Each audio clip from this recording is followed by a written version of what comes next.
इस भैर का गहरा गांठा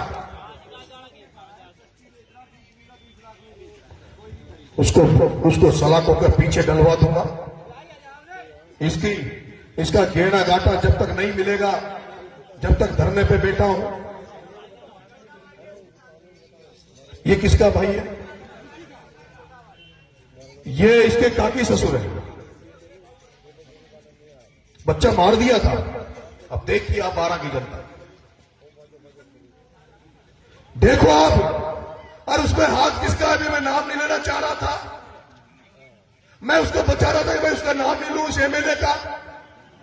लेकिन रोना आता है इनको देख के, मुझे रोना आता है, क्योंकि मैंने राजनीति अभी तक गरीबों के लिए करी है। वो डीलर जो इसका ससुर है, वो डीलर जो इसका ससुर है, इसकी जमीन खा रहा है। और वो इसका उसका सगा भाई, ये मेरा बेटा उसने मरवा दिया। और उस पर हाथ है उस ललित मीणा एमएलए का। उस पर हाथ है उस ललित मीणा एमएलए का। मैं जब भी तो देखता हूं कि ये गांव में जो गुंडे बैठे हैं, गांव में जो दलाल बैठे हैं। अरे मैंने कहा था इस प्रमोद जैन भाया राफी रावण को मरवा दो मेरे से चुनाव में। और ये जो कुंभकर्ण मेघनाथ मर के जब गांव में बैठे हैं, इनको बाद में मार देंगे। लेकिन दुर्भाग्य ये रावण बच गया। लेकिन अब समय आएगा जब रावण भी मरेंगे, ये भी मरेंगे। वो डीलर ललित मीणा विधायक एमएलए, किशनगंज बीजेपी के एमएलए ललित मीणा, सुन ले, तूने खाद दिलवा दिया तो ललित मीणा इन किशनगंज वालों को न्याय भी दिलवा दे, इनको जमीन दिलवा दे। उस डीलर को छोड़कर इनके साथ खड़ा हो जाए ललित मीणा। मैं यहां बैठे सर्व समाज से कहूंगा, लोग मेरे को जोड़ देते हैं जात पात से। नरेश मीणा किसी जात पात का नहीं है, पैदा किसी समाज में हो गया। मेरी जाति गरीबों की सेवा करना, मैंने अपना धर्म बना रखा है। और इसमें मैं चाहता हूं कि सारे लोग मेरी मदद करें और इस धरना का समर्थन करें, धरने को आशीर्वाद दें।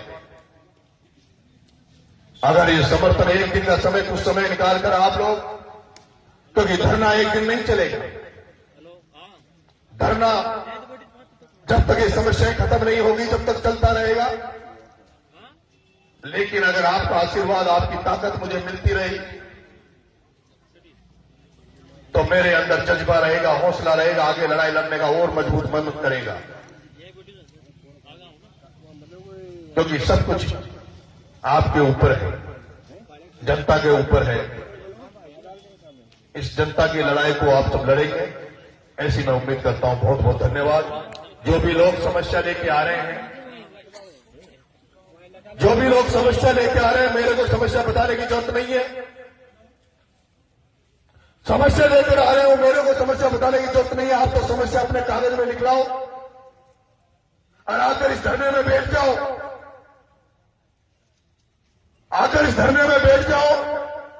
जब मेरे से ये प्रशासन बात करेगा कि तुम धरना उठा लो,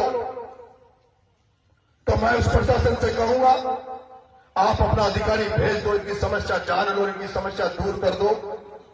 अगर इनकी समस्या दूर हो गई तो मैं भी उठकर घर चला जाऊंगा। मुझे कोई जरूरत नहीं है मैं आपके ऑफिस में आकर चाय पीऊं या पानी पीऊं।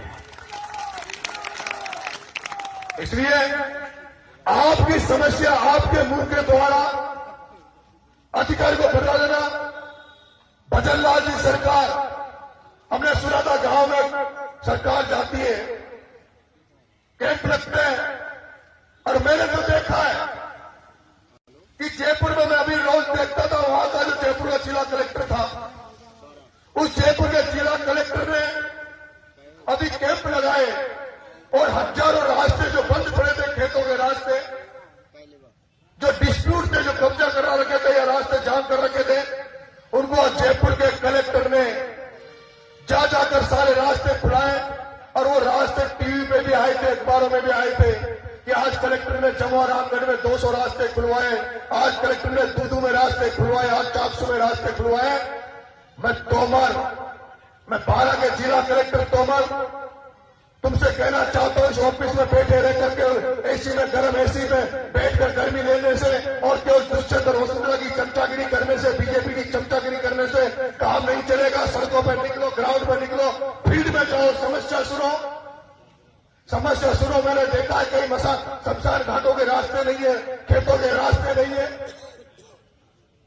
इसलिए आप जो लोग समस्या ला रहे हैं उनको बहुत ही शॉर्ट रूप में 5 लाइन में लिखकर लाओ,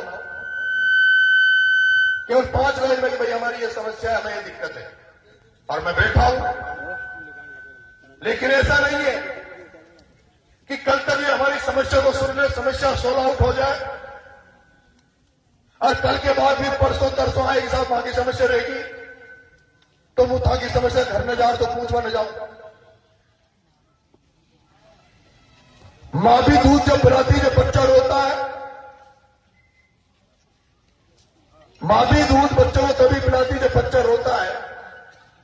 अगर लगता है क्योंकि ये राजस्थान की जनता अदालत पहली बार कलेक्ट्री 12 में लग रही होगी, शायद ऐसा पहली बार राजस्थान में तो कहीं किसी ने नहीं देखा होगा कि एक व्यक्ति जनता को साथ लेकर कलेक्ट्री में जनता दरबार लगाए और जनता की समस्याओं को कलेक्टर के सामने रखे।